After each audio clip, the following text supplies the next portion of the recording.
They're called Bnei Anusim, or sons of the forced ones. That's because they face the choice of converting to Catholicism or death. It's something in the Jewish world that I don't think, apart from what is happening here, I've ever heard about it, or not 10 years ago, about the plight of the Jewish people from the time of the Inquisition. And it's easy to understand that because it was, of course, 500 years ago. Jimmy McClintock joined Christians and Jews in Portugal to pray for the Bnei Anusim. The hope is to restore their Jewish heritage so they can immigrate to Israel. For the Jewish people in America, you're either Jewish or you're not Jewish. The Bnei Anusim is different from that. The Bnei Anusim today, being confronted with the realization that they are Jewish, and yet their family life took a huge turn 500 years ago. King Ferdinand and Queen Isabella initiated the Spanish Inquisition to expose Jews who converted to Catholicism but secretly kept their religion. Either you convert or you die. So they never gave, Jewish people, these descendants, the option. But these descendants, they chose to keep their Judaism in secret, and it was a risk. And many of them died because of that. And they paid a high price for keeping to their origins and to their faith. Castelo de Vide is a quaint Portuguese town of about 5,000 people. It's about 10 miles from the Spanish border. Hundreds of years ago, when the Spanish Inquisition started, Spain's Jews fled across the border here for protection. Over about 4 years, King Manuel I of Portugal welcomed some 120,000 Jews to his country. In 1496, however, the Catholic Church demanded King Manuel deal with his Jews before he could marry the daughter of King Ferdinand in Spain. First, he thought he would ship them out, like the Jews were kicked out of Spain in 1492.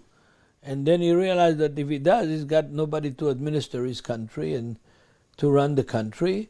So he forced to convert them in one day. One of the places that happened was this town square.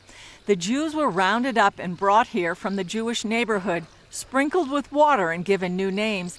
Afterwards, they were sent to new homes in Christian neighborhoods.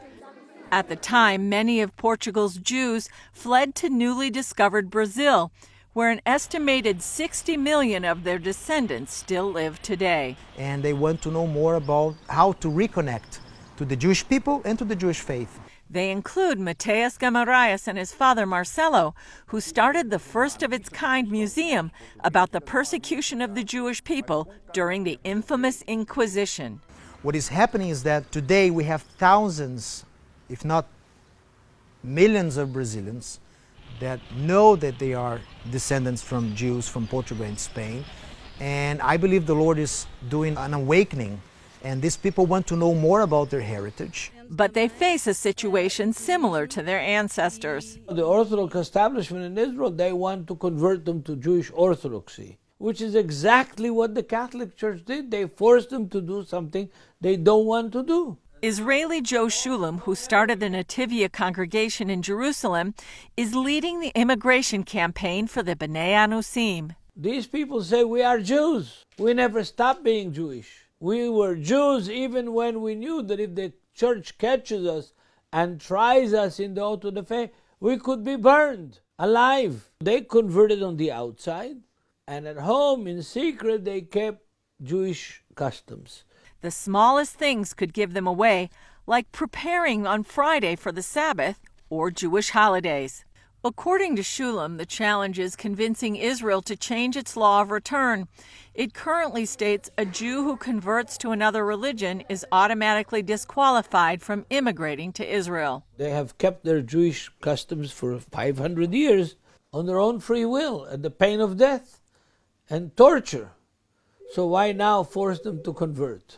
Shulam and others believe this return to Israel would fulfill biblical prophecy. God says through Obadiah the prophet that the Jews from Sepharad, I am a Sephardic Jew, the Jews from Sepharad will come back to the land with God's blessing and settle the Negev.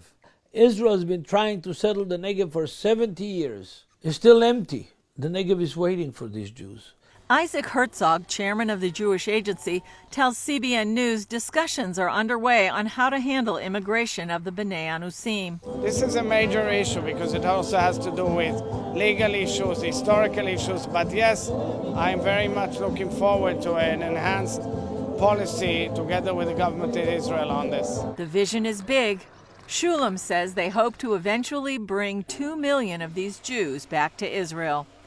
Julie Stahl, CBN News, Castelo David, Portugal.